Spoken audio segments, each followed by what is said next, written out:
Then 𝗕𝗏 replied to Job, "Shouldn't someone answer this torrent of words? Is a person proved innocent just by a lot of talking? Should I remain silent while you babble on? When you mock God, shouldn't someone make you ashamed? You claim, 'My beliefs are pure,' and 'I am clean in the sight of God.' If only God would speak.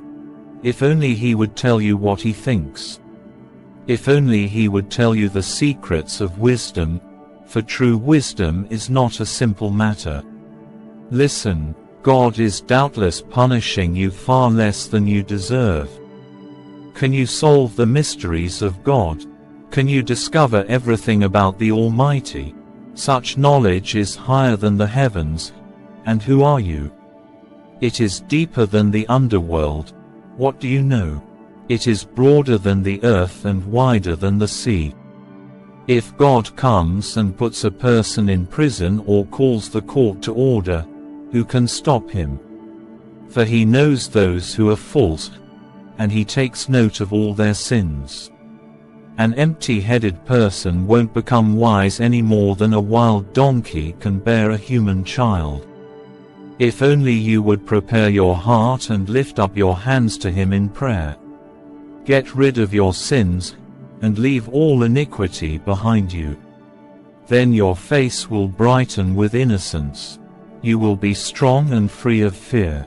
You will forget your misery. It will be like water flowing away. Your life will be brighter than the noonday. Even darkness will be as bright as morning. Having hope will give you courage. You will be protected and will rest in safety. You will lie down unafraid, and many will look to you for help.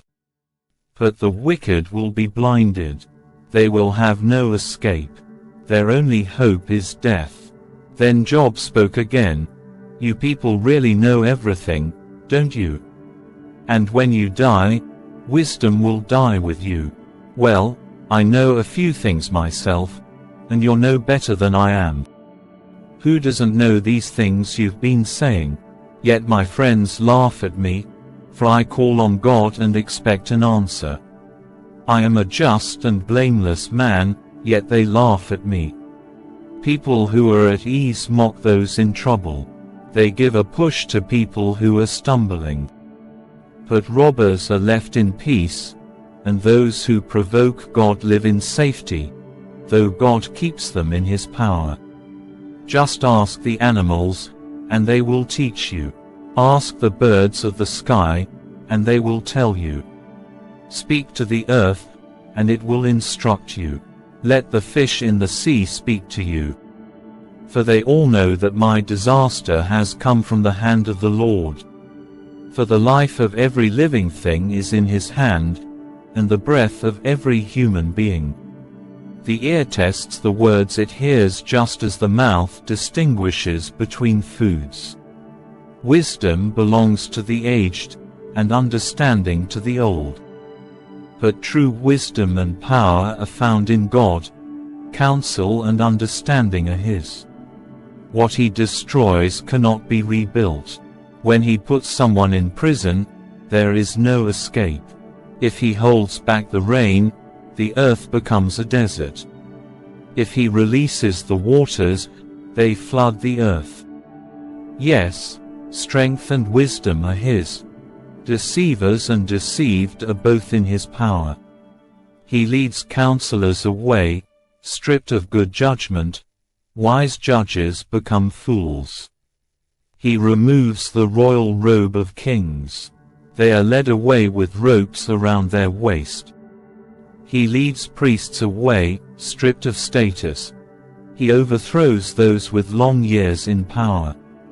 He silences the trusted advisor and removes the insight of the elders. He pours disgrace upon princes and disarms the strong. He uncovers mysteries hidden in darkness. He brings light to the deepest gloom. He builds up nations, and He destroys them.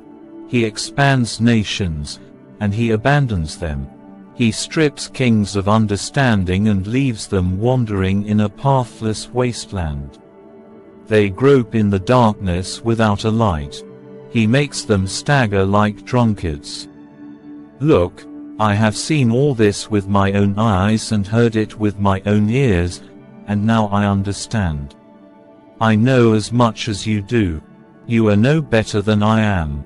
As for me, I would speak directly to the Almighty. I want to argue my case with God Himself. As for you, you smear me with lies. As physicians, you are worthless quacks. If only you could be silent.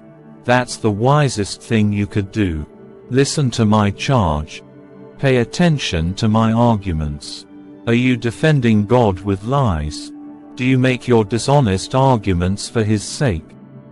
Will you slant your testimony in His favor? Will you argue God's case for Him? What will happen when He finds out what you are doing? Can you fool Him as easily as you fool people?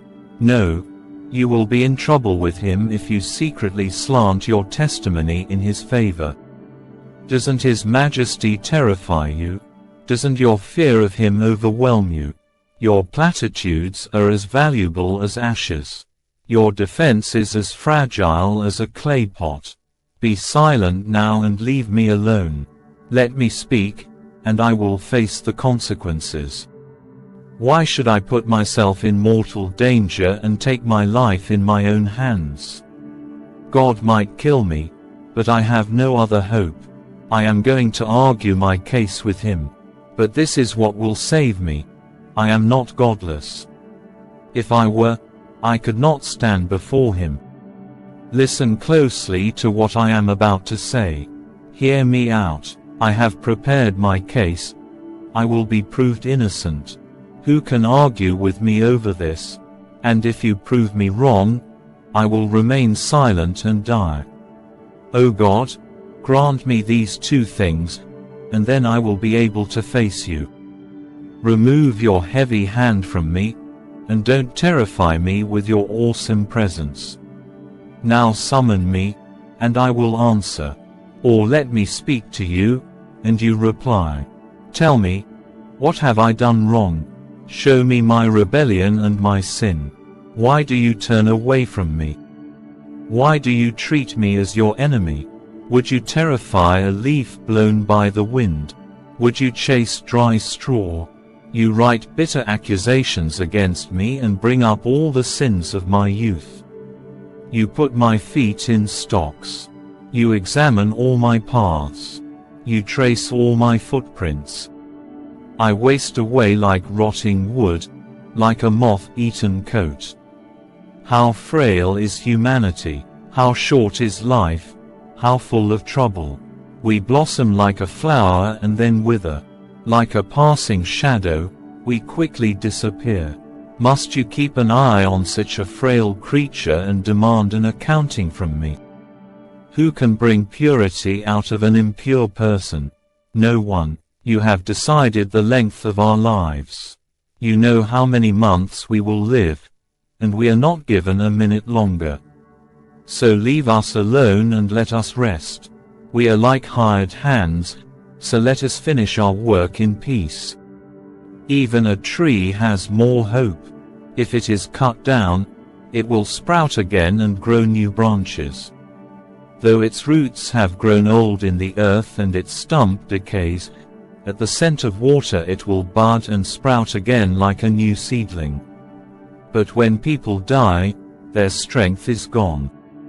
They breathe their last, and then where are they? As water evaporates from a lake and a river disappears in drought, people are laid to rest and do not rise again. Until the heavens are no more, they will not wake up nor be roused from their sleep.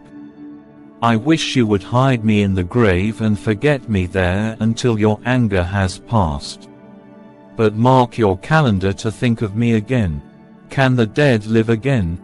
If so, this would give me hope through all my years of struggle, and I would eagerly await the release of death. You would call and I would answer, and you would yearn for me, your handiwork.